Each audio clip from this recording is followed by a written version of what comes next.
আগামী নির্বাচন গণপরিষদ নির্বাচন হওয়ার আহ্বান জানিয়েছেন জাতীয় নাগরিক পার্টির কেন্দ্রীয় যুগ্ম আহ্বায়ক আরিফুল ইসলাম আদিব।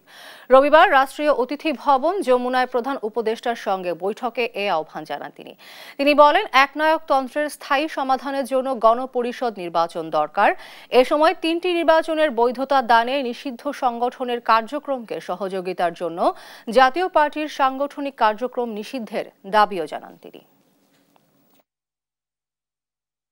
জাতীয় ঐক্যমত কমিশন জুলাই সনদের চূড়ান্ত পর্যায়ে আছে, এখনো চূড়ান্ত হয়নি।